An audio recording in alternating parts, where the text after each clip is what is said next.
السلام علیکم ورحمۃ اللہ وبرکاتہ. اعوذ باللہ من الشیطان الرجیم. بسم اللہ الرحمن الرحیم.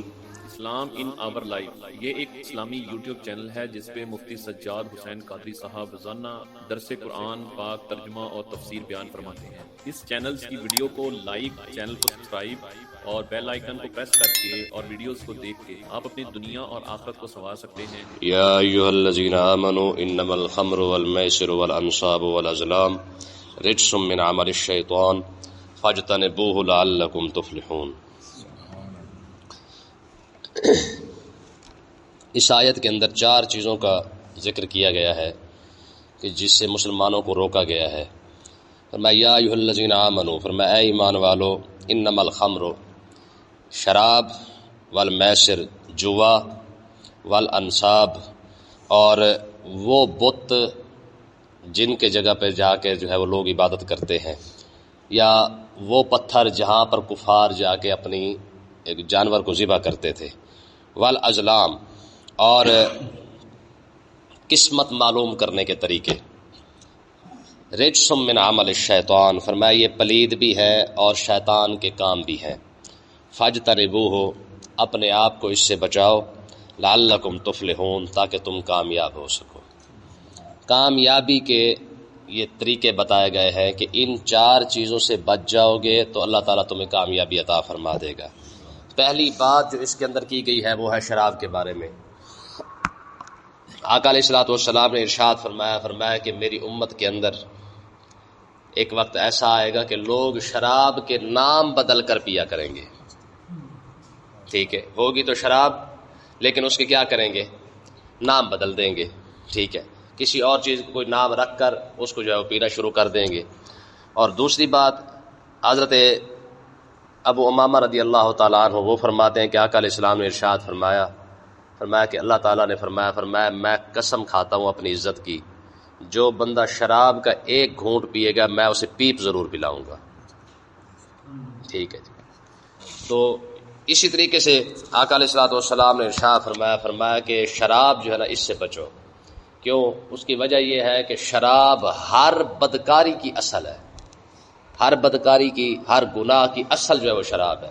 کیوں؟ اس کی وجہ کیا ہے کہ جب بندہ شراب پی لیتا ہے تو باقی گناہ جو ہے وہ اس کے لیے آسان ہو جاتے ہیں. ٹھیک ہے جی. ظاہر ہے بندہ جب اپنا ہوش کھو بیٹھا، جب اسے اپنا ہوش نہیں رہا تو اب جو مرضی کرتا رہے. تو اس لیے فرمایا کہ ایک تو سب سے پہلی چیز جو ہے اس کو شراب کو رکھا گیا ہے. فرمایا بلکہ ایک جگہ پہ فرمایا یہ ام الخبائث ہے، یعنی ہر بدکاری اور ہر گناہ کی جڑ یہ شراب ہے. ٹھیک ہے.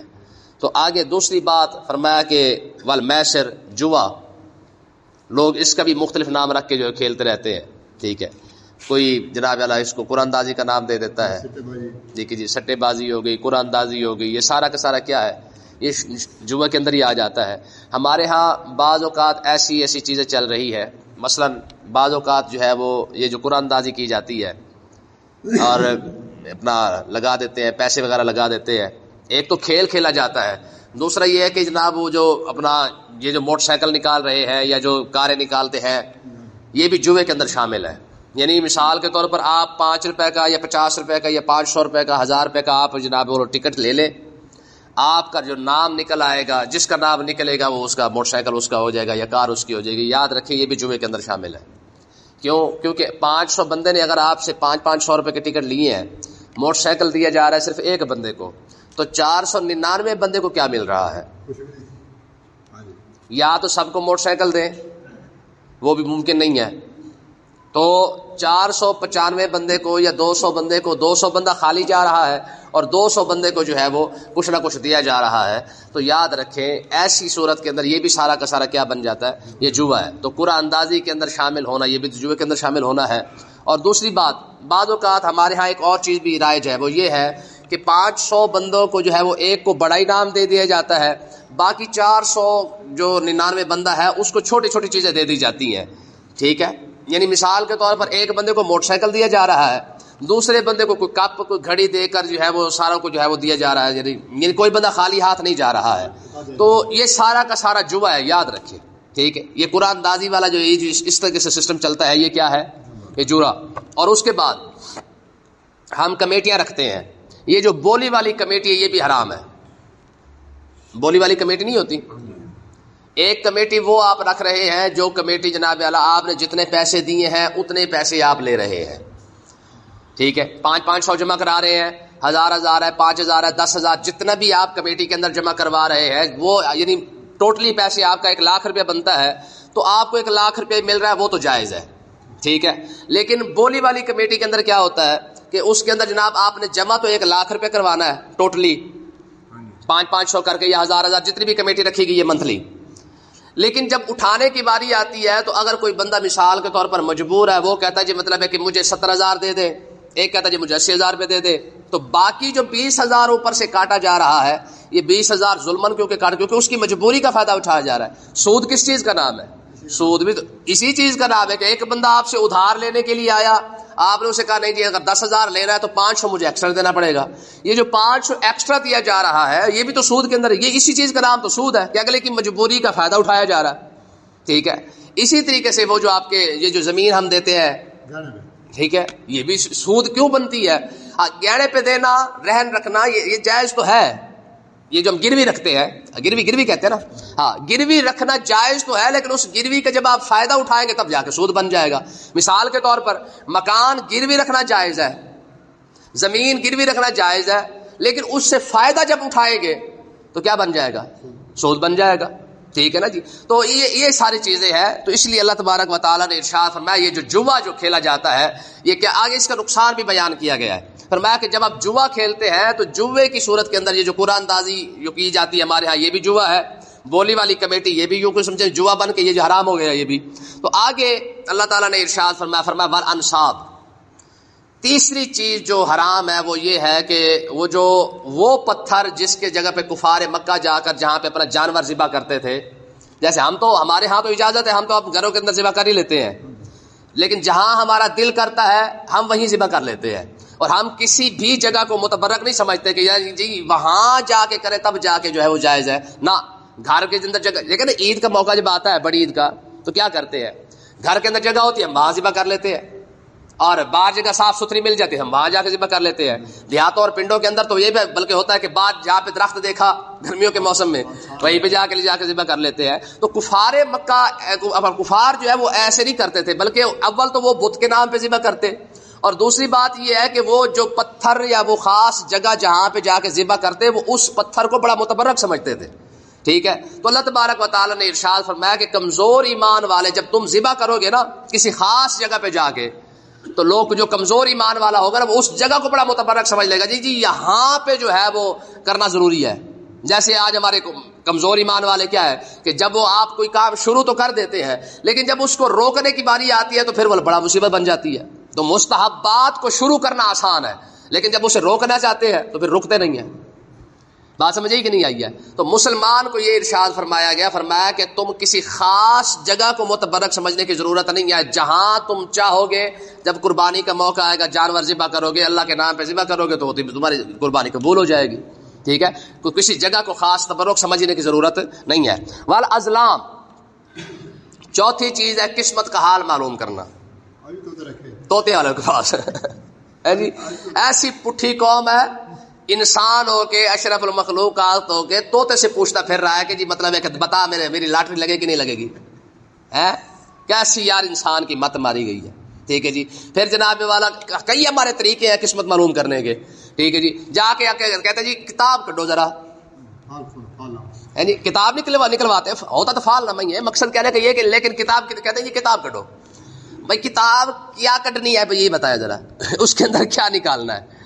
دیکھیں طوطے والا بڑا سیاںا بندہ ہے, اس نے پہلے 20-25 پرچیاں لکھ کے رکھی ہوئی ہیں. ٹھیک ہے. اس نے پھر طوطا قسمت کا حال نہیں بتا رہا ہے, وہ آپ کا حال تو بھی وہ بندہ پہلے جانتا ہے جس نے 30 پرچیاں پہلے لکھے اس نے لائن میں لگا دی ہیں. آپ کی قسمت پہلے روڑوں پہ رول رہی ہے, صرف طوطے نے آپ کو نکال کے دکھا دینی ہے کہ لا بھی تیرا اس سال جناب لاٹری لگن والی کہ نہیں لگن والی. کیا یار نصیب ہے. ٹھیک ہے جی. اب دیکھ رہے آقا علیہ الصلوۃ والسلام نے ارشاد فرمایا جو بندہ نجومیوں کے پاس جا کے ان کی کسی بات کی تصدیق کرے اس نے پھر میری تکذیب کر دی ہے. یعنی مطلب یہ کہ پھر میرا اس نے فرمان نہیں مانا ہے. ٹھیک ہے جی. ہماری قوم کتاب نکلواتی پھرتی ہے, کیا ہے جی کتاب کھول کے دیکھو جی, ٹھیک ہے ہوتا ہے نا, آتے نا ہمارے پاس بھی تو آتی ہے, وہی صرف ایک ہی بات ہوتی ہے, کیا یہ جی کتاب کٹو بھائی کتاب سے نکالنا کیا ہے, اس میں تو پہلے لکھا ہوا ہے.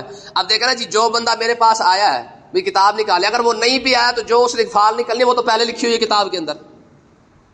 ہماری قوم کا ایسا بیڑا غرق ہوا ہے کہ اپنے جناب والا دین سے فارغ ہو گیا ہے. نتیجہ اس کا نقصان کیا ہوا ہے, اس کا نقصان یہ کہ اگر کسی نے آپ کو پڑھ کے سنا دیا ہے نا کہ جی اس سال آپ کی لاٹری لگے گی, اس ہفتے کے اندر آپ کے ساتھ یہ ہوگا, اس مہینے کے اندر آپ کے ساتھ یہ ہوگا, بتائیں پھر اللہ کی جو تقدیر ہے اس پر ایمان کہاں گیا؟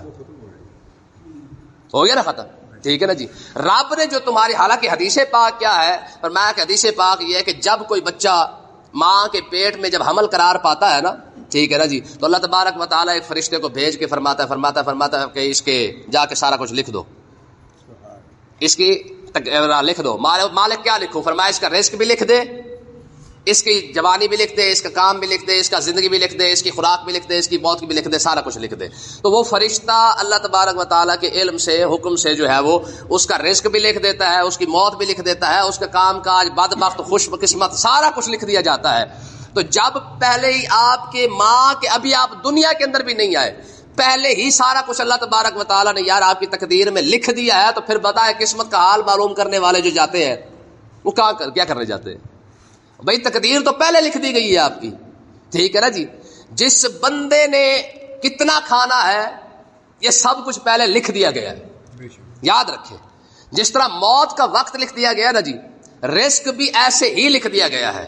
حضرت سیدنا جبریل علیہ الصلوۃ والسلام نے آقا علیہ الصلوۃ والسلام کی خدمت میں عرض کی, یا رسول اللہ, جب تک آپ کا امتی آخری لقمہ بھی نہیں کھا لے گا تب تک اسے موت نہیں آئے. ایسا کبھی بھی نہیں ہو سکتا کہ بندے کا رزق دنیا میں باقی رہ جائے اور بندہ پہلے فوت ہو جائے. ٹھیک ہے نا. مولا علی رضی اللہ تعالیٰ عنہ فرماتے تھے کہ موت میری حفاظت کرتی ہے. یہ مولا علی کا قول ہے. کیا؟ موت میری حفاظت کرتی ہے. لوگوں نے عرض کی حضور ساری کائنات, ساری دنیا موت سے ڈرتی پھرتی ہے اور آپ کی حفاظت خود موت کر رہی ہے. فرمایا میاں بات سنو, جس دن موت آنی ہے نا وہ اسی دن ہی آئے گی, اس سے پہلے آ ہی نہیں سکتی ہے. میری زندگی کی حفاظت تو خود موت ہی کر رہی ہے. کہ جس نے 60 سال کی عمر میں مرنا ہے نا, ہو ہی نہیں سکتا کہ وہ 58 سال کی عمر میں مر جائے. تو حفاظت تو موت کر ہی رہی ہے کہ بھائی تو پریشان نہ ہو, میں نے جب آنا ہوگا تب بھی آؤں گے, اس سے پہلے میں نے نہیں آنا, جتنا مرضی کوئی سازشیں کر لے. ٹھیک ہے نا جی. کئی بار اللہ معاف کرے ایسے ایکسیڈنٹ ہوتے ہیں کہ بندے کا دھاڑا لگ ہو جاتا ہے جس میں, یعنی اوپر والا حصہ لگ ہو جاتا ہے, نیچے والا حصہ لگ ہو جاتا ہے, لیکن بندہ پھر بھی زندہ سلامت ہوتا ہے کہ نہیں ہوتا. تو اللہ تبارک و تعالیٰ نے ارشاد فرمایا ایمان والو. یار دیکھیں پہلے لفظ بھی لفظ ایمان والے ہیں. ہمارے ایمان والو یہ 4-5 کام نہ کیا کرو. شراب کو چھوڑ دو, جوئے کو چھوڑ دو, اور بت پرستی والے جو پتھر ہے تو اس کو متبرک سمجھنا بھی چھوڑ دو. والازلام, قسمت کا حال معلوم کرنا بھی چھوڑ دو. کیا ہے ہمارا رجس؟ ایک تو یہ پلید ہے. یہ کیا ہے؟ یہ پلید ہے. من عمل الشیطان. اور دوسری بات یہ کہ شیطان ان کاموں کی طرف لے کے جاتا ہے, آپ کو قسمت نہیں لے کے جا رہی ہے. یہ کیا ہے؟ شراب, جوا اور قسمت کا حال معلوم کرنا, یہ سارا کا سارا شیطانی کام ہے. یہ کوئی اس طرح کوئی ایمان والا کام نہیں ہے. ہاں فاجتنبوہ ہو, اس سے بچ جاؤ گے, لعلکم تفلحون, پھر تم کامیاب ہو جاؤ گے. جو بندہ اپنی تقدیر پہ راضی ہو گیا ہے نا, ایک حدیث پاک میں نے پڑھی تھی, یقین کریں بڑے حیران کن لفظ ہے. اللہ تبارک و تعالیٰ نے ارشاد فرمایا, حدیث قدسی ہے, فرمایا جو بندہ میری تقدیر پہ راضی نہیں نا وہ کوئی اور رب ڈھونڈ لے.